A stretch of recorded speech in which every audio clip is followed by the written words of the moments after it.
దేవునికి స్తోత్రం.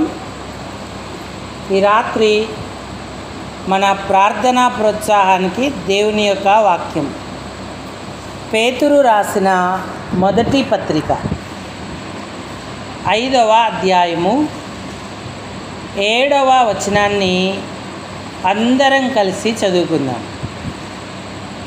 పేతురు రాసిన మొదటి పత్రిక 5వ అధ్యాయము 7వ వచనాన్ని అందరం కలిసి ఒకసారి చదువుదాం.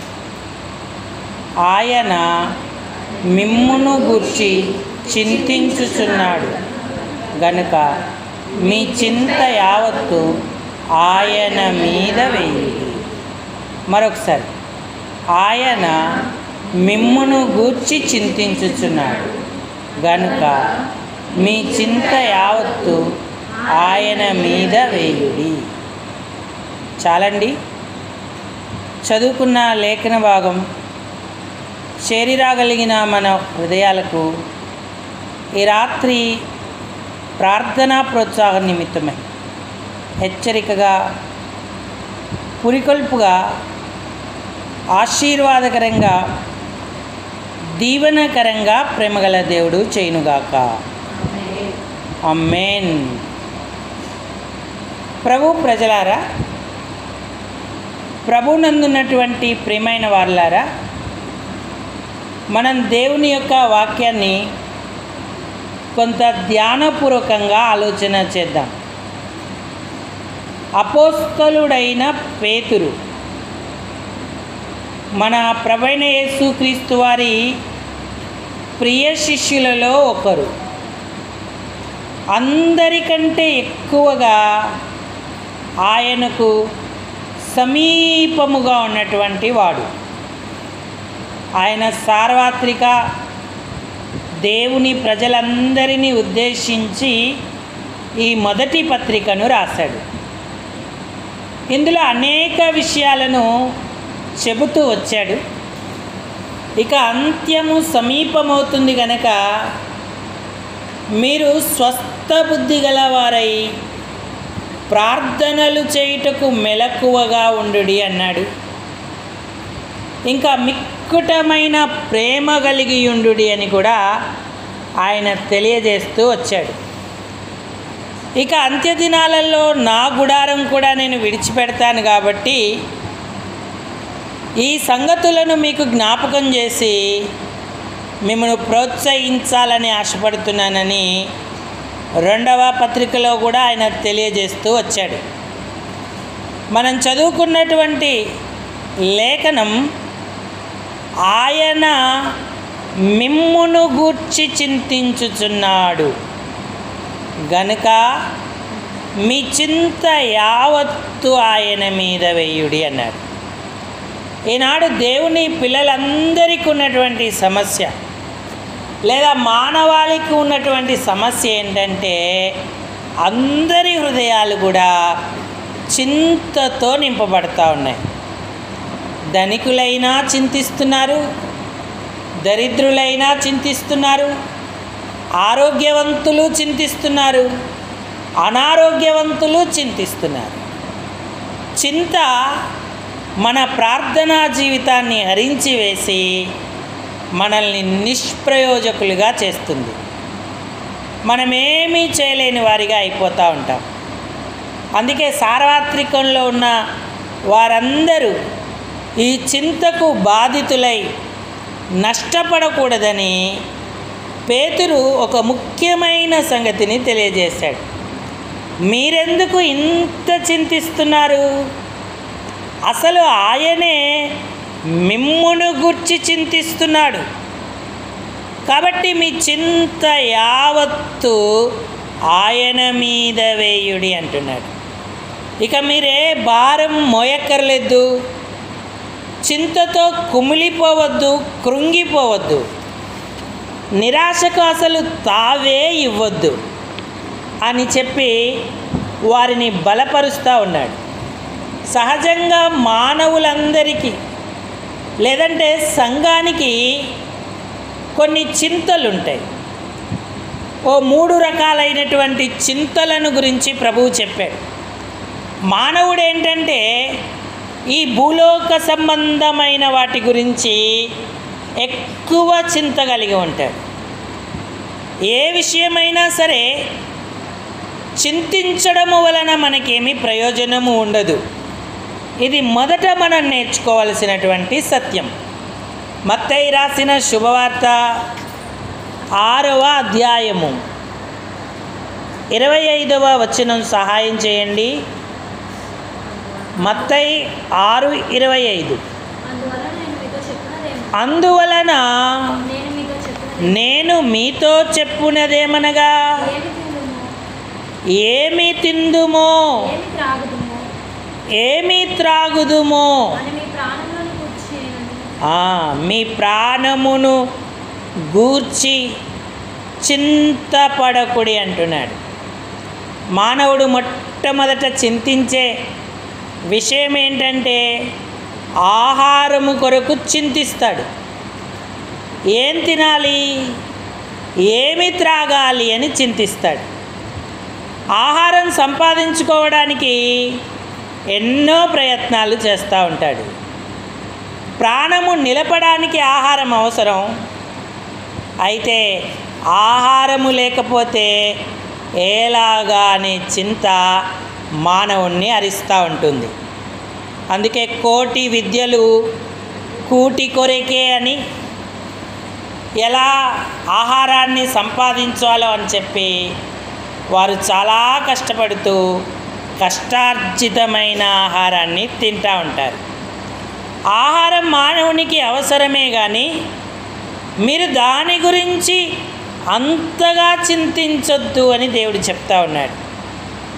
ఆకాశ పక్షులను గమనించుడి, అవి విత్తవు, కోయవు, కోట్లల్లో కూర్చుకొనవు, అయినను మీ పరలోకపు తండ్రి వాటిని పోషించుచున్నాడు. మీరు వాటికంటే బహుశ్రేష్ఠులు కారా? సరే, మీలో నెవడు చింతించుట వలన మీ ఎత్తు మూరడెక్కువగా చేసుకోగలడు అన్నాడు. కాబట్టి ఆహారం కొరకు మరి దేవుని సన్నిధిని కూడా విడిచిపెట్టి ప్రభుతో సావాసం లేకుండానే, మానవుని యొక్క జన్మ ఉద్దేశము గ్రహించకుండానే సంపాదనలో మానవుడు మునిగిపోయాడు. ముఖ్యంగా దేవుని పిల్లలందరూ ఆహారం గురించి చింతిస్తూ ఉన్నారు. దేవుడు పోషణకర్త అని గుర్తించండి అంటూ ఉన్నాడు. సృష్టించిన దేవుడు సృష్టిలో అల్పమైనటువంటి పిచ్చుకలకే పోషణ ఇచ్చి, ఆహారం ఇచ్చి ఆయన వాటిని కాపాడుతూ ఉన్నాడు. పర్వతాలలో గడ్డిని మొలిపిస్తున్నాడు, పశువులకు ఆహారంగా ఇస్తూ ఉన్నాడు. మరి వాటన్నిటికంటే మీరు శ్రేష్ఠులు కారా? మీకు ఆహారాన్ని నేను నిశ్చయముగా ఇవ్వగలను అని చెప్తా ఉన్నాడు. ఇశ్రాయేలీయులు ఐగుప్తులో నుండి బయలుదేరి వచ్చినప్పుడు ఆహారం గురించి అస్సలు చింతించలేదు. తొట్లల్లో పిండి, అలాగనే వారు కలిగిన ఆహార పదార్థాలన్నీ తీసుకొని బయలుదేరారు. అవి ఒక రోజుకు 2 రోజులకు సరిపడేటివే. కానీ వారు అరణ్యంలో ఎన్ని సంవత్సరాలు నడవాలో, ఎలా పోషించబడి బ్రతకాలో వారికి తెలియదు. అసలు వారికి ఆ ధ్యాస కూడా లేదు. 400 సంవత్సరాల తర్వాత వచ్చిన స్వాతంత్ర్యం వారి హృదయాలలో గొప్ప సంతోషాన్ని నింపింది. కలిగిన వస్తువులన్నీ చేతపట్టుకొని ఆ ప్రాంతం నుంచి వారు బయలుదేరి ఎర్ర సముద్రం దగ్గరికి వచ్చారు. దేవుడు వారి పక్షంగా గొప్ప కార్యాలు చేశాడు. శత్రువులను నీళ్ళల్లో ముంచి ఎర్ర సముద్రమును 2 పాయలుగా చేసి ఆరిన నేలను అద్దరికి నడిపించాడు. ఇక అప్పుడు వారికి ఆకలి అనేది ఆరంభమైంది. ఆహారం అవసరమని గుర్తించారు. వారు చింతించి మోషే మీద నేరారోపణ చేసి, ఓ మోషే, ఈ అరణ్యములో మాకు ఆహారం ఎవరు సిద్ధపరుస్తారు? ఐగుప్తులో సమాధులు లేవు అని అరణ్యంలో పాతిపెట్టుటకు తీసుకొచ్చావా అని గొనగడం మొదలుపెట్టారు, సనగడం మొదలుపెట్టారు. దేవుడు వారికి శ్రేష్టమైన ఆహారాన్ని ఇచ్చాడు. వారు 40 సంవత్సరాల అరణ్యంలో నడిచారు, కానీ వారు ఏ ఒక్క రోజు కూడా ఉపవాసం ఉన్నట్టు దేవుడు చెప్పలేదు. ఎందుకంటే పరలోకము నుండి వారి పితరులు ఎన్నడూ తినని దేవదూతల ఆహారాన్ని ఆయన వారికి గుమ్మరించాడు. మన్నా వారికి అనుగ్రహించాడు.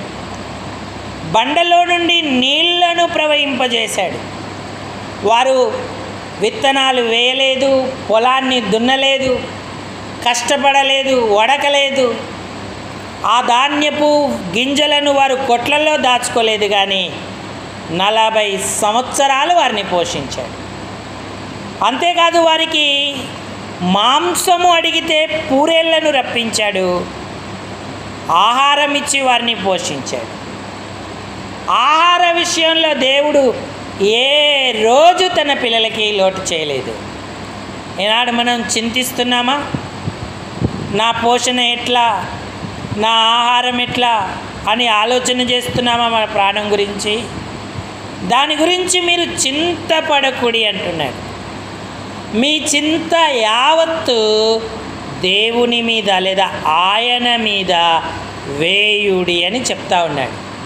మన ప్రాణాన్ని ఆయన సంరక్షించగలడు, బలపరచగలడు. కాబట్టి ఆహార విషయంలో చింతించిన ఇశ్రాయేలులాగా మనం ఉండకూడదు. ఆయనను విశ్వసించి ఆయన సన్నిధినే ఉండి ఆయన ఇచ్చే ఆహారాన్ని సంతృప్తితో మనం తినగలిగేటువంటి వారంగా ఉండాలి. దేవుడు మనల్ని జన్మింపజేసి మనకిచ్చిన మహాకృపను బట్టి రక్షించిన నాట నుంచి నేటి వరకు మనల్ని పోషిస్తూనే ఉన్నాడు. అనుదినం వారికి ఇచ్చడి మన్నాను ఆయన ఇయ్యక మానలేదు అన్నాడు.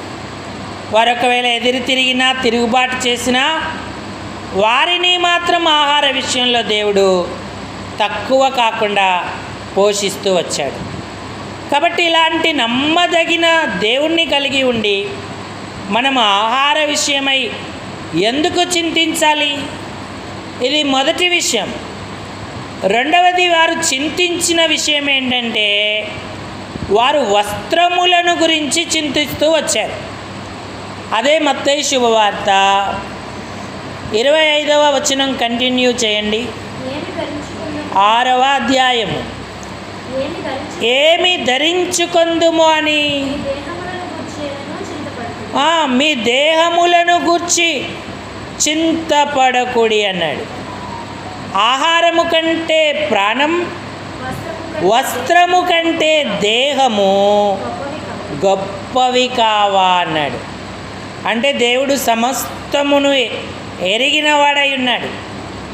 ఆయన ఈ కొత్త నిబంధనలో ఇంకా మనల్ని బలపరుస్తూ ఏమన్నాడంటే 28వ వచనంలో రాయబడి ఉంది, వస్త్రములను గూర్చి మీరు చింతింపనేలా,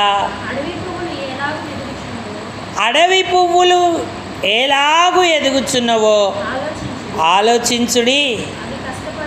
అవి కష్టపడవు, ఒడకవు, అయినను తన సమస్త వైభవముతో కూడిన సొలొమోను సహితము వీటిలో ఒకదాని వలనైనను అలంకరింపబడలేదు అన్నాడు.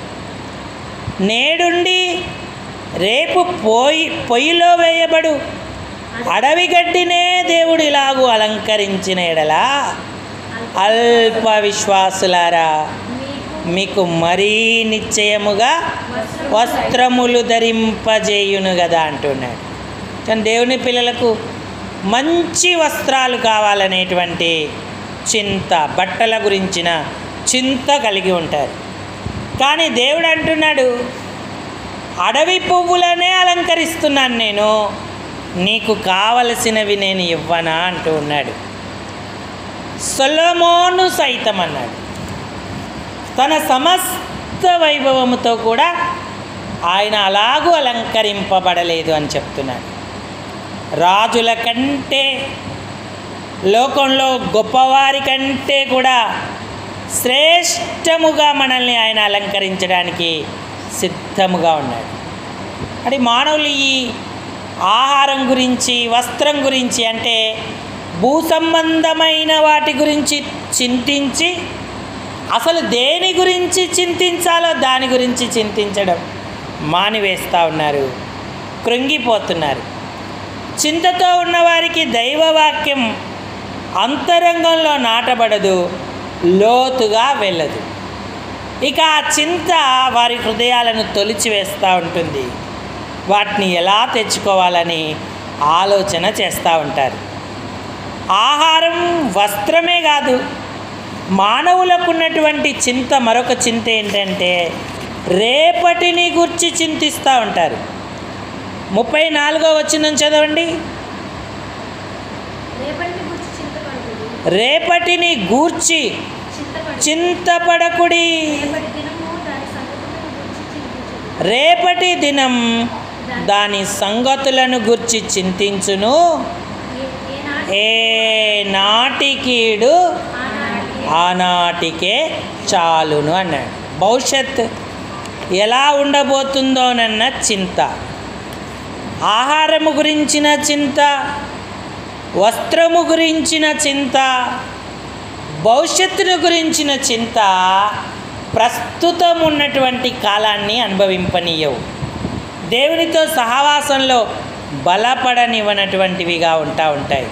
అందుకే చింతించి మీరు మూరెడు ఎత్తు ఎక్కువ చేసుకుంటారా? పోనీ మీ తల వెంట్రుకల్లో ఒకటి తెల్లగా కానీ నల్లగా కానీ చేసుకుంటారా? మీరు చింతించి ఏమీ చేయలేనప్పుడు మీరు చింతించడము ఎందుకు అని ఆయన ప్రశ్నిస్తూ ఉన్నాడు. ఏ నాటికీడు ఆనాటికే చాలును అన్నాడు. కానీ ఈ చింతలన్నీ దూరం అవ్వాలంటే, ఈ భూ సంబంధమైన వాటి గురించి చింతించి అలసిపోయి కృంగిపోయి వాక్యము చదవలేని వారముగా, ప్రార్థన చేయలేనటువంటి వారముగా ఉండడము కంటే ఈ చింతలన్నీ కూడా ఆయన మీద వేయడం మనకెంతో ఆశీర్వాదం. అందుకే పేతురు మీరు మరింతగా దేవునికి సమీపస్తులై ఉండాలంటే ఈ చింతలలో నిలిచి ఉండొద్దు అని చెప్తున్నాడు. ఈ భూలోకపు చింత తాత్కాలికమే. వాటి గురించి ఆలోచించకుండా మన చింత యావత్తు ఆయన మీద వేయాలి. పౌలు కూడా ఇదే సంగతిని ప్రస్తావించాడు. ఫిలిప్పీలకు రాసినటువంటి పత్రిక 4వ అధ్యాయం 4, 5 వచనాలు 6వ వచనం కూడా ఎల్లప్పుడూ ప్రభువునందు ఆనందించుడి, మరలా చెప్పుదును ఆనందించుడి, మీ సహనం సకల జనులకు తెలియబడనీయుడి. ప్రభువు సమీపముగా ఉన్నాడు. దేనిని గూర్చి అన్నాడు. ఆహారం గురించి, వస్త్రం గురించి, రేపటి గురించి అంటే భవిష్యత్తు గురించి, అయ్యో నాకు వివాహం అవుతుందో లేదో, అయ్యో నా పిల్లలకు వివాహం అవుతుందో లేదో, నాకు ఉద్యోగం వస్తుందో లేదో, జీవనోపాధి ఉంటుందో లేదో, నేను ఎగ్జామ్స్ పాస్ అవుతానో లేదో, రేపు ఎలా ఉండబోతుందో, మీరు దేనిని గూర్చి మీ భవిష్యత్తు గురించి కూడా చింతపడకుడి అన్నాడు. మరి ఏం చేయాలి? ప్రతి విషయములో కృతజ్ఞతాపూర్వకంగా మీ విజ్ఞాపనములను, మీ విజ్ఞాపాలను దేవునికి తెలియజేయుడి. అప్పుడు సమస్త జ్ఞానమునకు మించిన దేవుని సమాధానం యేసుక్రీస్తు వలన మీ హృదయములకును మీ తలంపులకును కావలియుండును. కాబట్టి విజ్ఞాపనలతో మీ హృదయాన్ని నింపుకొనుడి అన్నాడు. చింత ఆయన మీద వెయ్యాలంటే మనకున్నటువంటి ఏకైక మార్గం ఏంటంటే కృతజ్ఞతాపూర్వకంగా మన విన్నపాలను ఆయనకు చెల్లించాలి. ఉన్న విషయాన్ని ఉన్నది ఉన్నట్టుగా ప్రభు దగ్గర మనం చెప్పాలి. అప్పుడు సమస్త జ్ఞానమును మించిన దేవుని సమాధానం మనకు కావలిగా ఉంటుంది. చింతలన్నీ దూరం అవుతాయి. ఆహారం ఇస్తాడు, వస్త్రం ఇస్తాడు, శ్రేష్టమైనటువంటి భవిష్యత్తుని ఇస్తాడు. జయరాజ్ గారి గురించి మనం ఎన్నోసార్లు విన్నాం. దైవజనులు తిరుపతిలో ఆయన ఉన్నారు, ప్రస్తుతం అక్కడ పరిచర్య చేస్తున్నారు. దేవుని మీదనే భారం వేసి చింతనంతటిని దూరపరిచారు.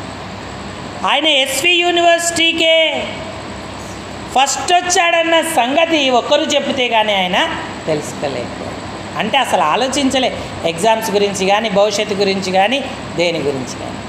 ఇప్పుడు మరికొత్తగా ఆయనకు మరి ఒక పరిశోధనలో భారతదేశ తరపున ప్రతినిధిగా వెళ్ళడానికి ఆహ్వానము వచ్చింది. ఈ భూమండలం గురించి, ఆయా ప్రాంతాల గురించి ఆయన పరిశీలిస్తూ మరి ఆయన పరిశోధించిన విషయాలను చర్చించడానికి స్వీడన్కు ఆయనను ఆహ్వానించినటువంటి వారిగా ఉన్నారు. అంటే కృతజ్ఞతాపూర్వకంగా విజ్ఞాపనలు ఆయనకు తెలియజేశాడు. కాబట్టి ఆయన ఎంత ఉన్నత స్థానంలో ప్రభు ఉంచుతూ వచ్చాడు. విజ్ఞాపన ఒక్కటే ఆధారం భూలోక చింతలన్నీ దూరం అవ్వాలంటే. అందుకే మనం వ్యక్తిగతంగా, సంఘముగా, కుటుంబముగా ఎక్కువ సమయం ప్రార్థనలో గడపాలి. అపవాదికి అవకాశం ఇవ్వకూడదు అని నేర్చుకుంటాం. మీ విరోధి అయిన అపవాది గర్జించు సింహము వలె ఎవరిని మృంగుదునా అని తిరుగుతున్నాడు అన్నాడు. అంతేకాదు, రెండవదిగా మనం చింత నొందకుండా విజయము పొందాలంటే దేవుని వాక్యములో నిమగ్నమై ఉండాలి. ఇర్మియా గ్రంథం 17వ అధ్యాయము, ఇర్మియా గ్రంథం 17వ అధ్యాయం 7-8 వచనాలు.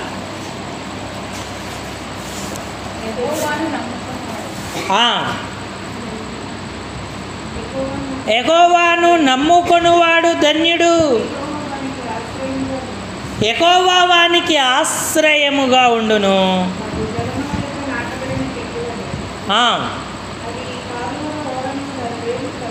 అది కాలువల ఓరను దాని వేళ్ళు తన్నును, వెట్టగలిగినను దానికి భయపడదు, దాని ఆకు పచ్చగా ఉండును, వర్షము లేని సంవత్సరమున చింతనందదు, కాపుమానదు అన్నాడు.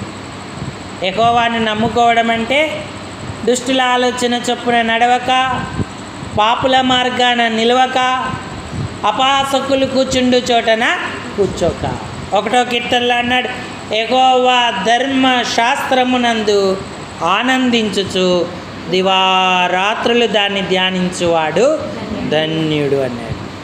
అతడు నీటి కాలువ యోరన నాటబడిన వాడై ఆకువాడక తన కాలమందు ఫలమిచ్చు చెట్టు వలె ఉండును, అతడు చేయునదంతయు సఫలమగును అన్నాడు. కాబట్టి చింత ఆయన మీద వేయుడి. ప్రార్థనలో విజ్ఞాపనను ఆయనకు అర్పిస్తూ వాక్య ధ్యానంలో మన జీవితాన్ని నిలుపుకుంటే ఈ భూ సంబంధమైన చింత మనల్ని ఆవరించదు. వర్షము లేకపోయినా, వెట్టగలిగిన చింతనందము, కాపుమానము అంటున్నాడు.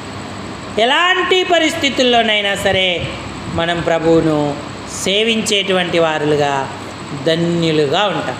వాక్య ధ్యానం, ప్రార్థన ఒక పక్షికి 2 రెక్కల లాంటివి.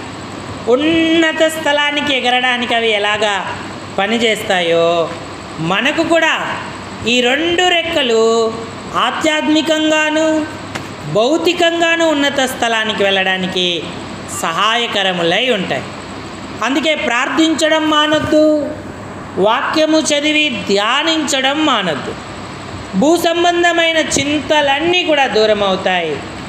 దేవుని మీద మనం ఆధారపడి అన్ని విషయాలలో కూడా విజయం పొందగలిగే వారంగా ఉంటాం.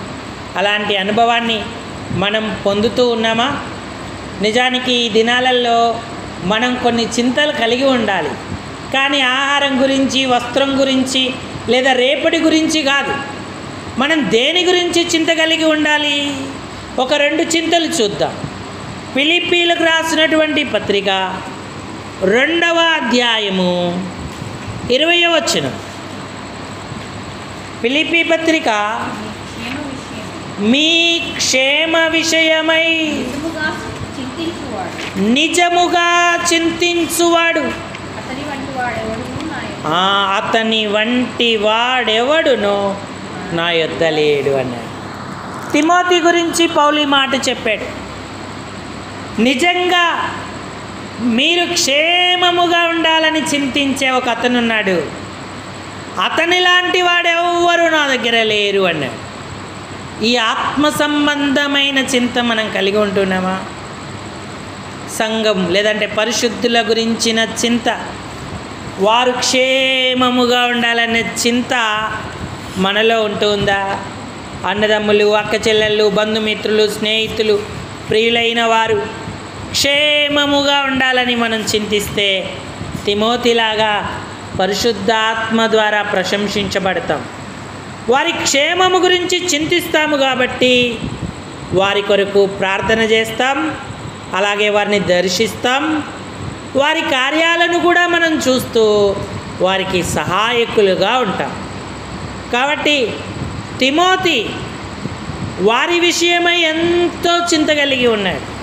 ఈనాడు మనం రక్త సంబంధీకుల కొరకు, బంధువుల కొరకు, నెలవరుల కొరకు వారి రక్షణ నిమిత్తమై చింత కలిగి ఉండాలి.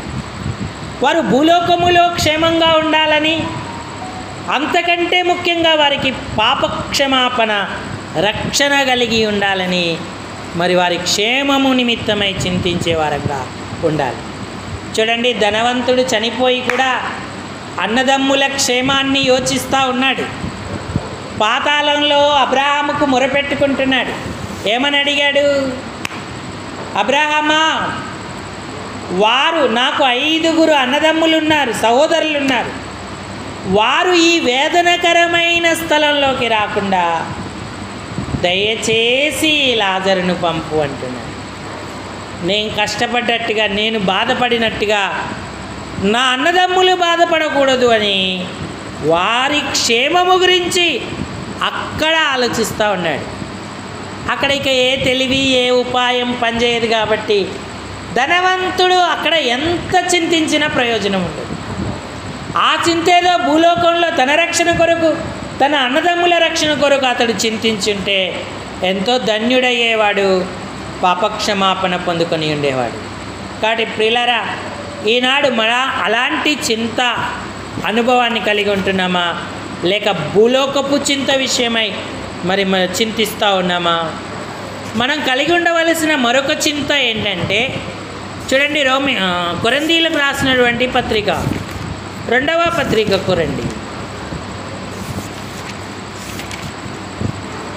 ఇక్కడ పౌలు గారు చెప్తా ఉన్నారు, కొరింథీయులకు రాసినటువంటి 2వ పత్రిక 11వ అధ్యాయము 28వ వచనం. ఇవియుగాక సంఘములన్నిటిని గూర్చిన చింతయు గలదు, ఈ భారం దినదినము నాకు కలుగుతున్నది. పౌలుకు ఆహార విషయమై, వస్త్ర విషయమై, భవిష్యత్తు విషయమై చింత లేదు. ఆయనకున్న చింత ఏంటంటే సంఘములన్నిటిని గుర్చిన చింతయు గలదు అన్నాడు. కొరింథీ సంఘం ఎలా ఉందో, రోమాలో ఉన్న సంఘం ఎలా ఉందో, ఎఫెస్సులో ఉన్న సంఘం ఎలాగుందో, వారు ప్రార్థనలో నిలకడగా ఉన్నారా? పరిశుద్ధతను సంపాదిస్తున్నారా? సువార్త ప్రకటిస్తున్నారా? వారి ఆత్మీయ జీవితాన్ని బలపరుచుకుంటున్నారా?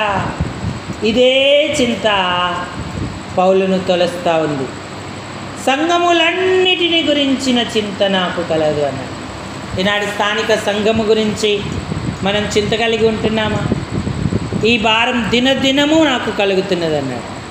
అందుకే ఎంతో ప్రయాసపడ్డాడు. ఎన్నో రకాల పరిస్థితులను ఆయన ఎదుర్కొన్నాడు. సంఘాల కొరకై దేవుని సన్నిధిన విజ్ఞాపన చేసేటువంటి వాడిగా ఉన్నాడు. సంఘాలను స్థిరపరుస్తూ వచ్చాడు.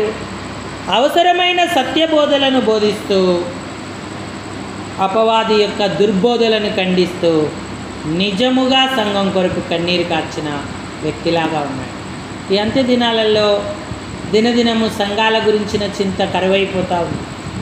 ఉపవాస ప్రార్థనలు, రాత్రి ప్రార్థనలు, సంఘ ప్రార్థనలు అంతరించిపోతూ ఉన్నాయి. అందులో మనం చేరి ఉంటే మనకి ఏ ప్రయోజనం ఉండదు. కానీ పౌలు వలె ఈ మంచి పోరాటంలో మనం భాగస్థులమైతే గొప్ప దీవెన పొందుతాం. ఈ భూలోక చింతలు దూరం అవ్వాలన్నా, ఆత్మ సంబంధమైన ఈ చింతలలో కూడా మనం విజయం పొందాలన్నా కృతజ్ఞతాపూర్వకంగా మన విన్నపాలను ఆయనకు తెలియజేయడమే, వాక్యములో లోతుగా నాటబడమే, ఆ ధ్యానముతో నింపబడితే చాలు. ఎవరికి ఏ ఆదరణ మాట అవసరం, ఎవరికి ఏ హెచ్చరిక అవసరం, ఏ వాగ్దానం అవసరం, మన నుండి దేవుడు వారికి అనుగ్రహిస్తాడు. మనం వేదికలెక్కి కూడా బోధించక్కరలేదు. మన మాట ద్వారా వారికి గొప్ప విజయాన్ని, ఆదరణను, ఓదార్పును ఆయన కలగజేసేటువంటి వాడిగా ఉంటాడు. వాడి ప్రియులారా, నిజంగా సంఘ క్షేమం కొరకు చింతించేవారు, సంఘాన్ని పరిపూర్ణతలోకి నడపాలనుకున్నవారు తప్పక ఉపవాస ప్రార్థనలలో, సంఘ ప్రార్థనలో తమ శరీరాలను నలగొట్టుకుంటారు, ఆయనకు అప్పగించుకుంటారు. మన మానవ జ్ఞానంతో ఏ సంఘాన్ని మనం కట్టలేం. దేవుడే తన సంఘాన్ని కడతానన్నాడు. కాబట్టి అట్లు ఈ చింతలన్నీ ఆయన మీద వేస్తే ఆయన ఎంతో చక్కగా సంఘ నిర్మాణాన్ని చేస్తాడు. రక్షణ లేని వారికి రక్షణ అనుగ్రహిస్తాడు. రక్షింపబడిన వారిని పరిపూర్ణతలోకి నడిపేవాడిగా ఉంటాడు.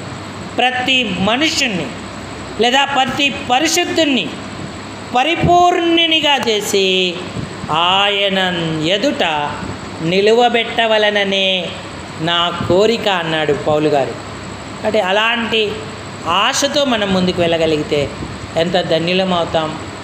భూలోకంలో ఆయన అన్నీ మనకి ఇస్తాడు, ఇవ్వకపోయినా పర్వాలేదు. కానీ ఈ చింతలు మాత్రం మన హృదయంలో నింపుకుంటే ఎంతో ధన్యులం అవుతాం. ఇతరుల క్షేమం, సంఘములను గురించిన చింత దినము మనకు అధికమైతే ఆ భారముతో విజ్ఞాపన చేసి ప్రభు యొక్క ప్రణాళికను మనం నెరవేర్చేటువంటి వారంగా ఉంటాం. కాబట్టి ఈ చింతను అపేక్షిద్దాం. అనవసరమైన భూలోక చింతలో మునిగిపోకుండా కృతజ్ఞతాపూర్వకంగా మన విన్నపాలను ఆయనకు తెలియజేద్దాం. అప్పుడు దేవుడు కార్యం చేస్తాడు, మనల్ని ఆశీర్వదిస్తాడు. ఈ తలంపులను దేవుడు దీవించునుగాక. అందరూ తలలు వంచి కళ్ళు మూసుకోండి. మనం ప్రార్థనలోకి వెళదాం.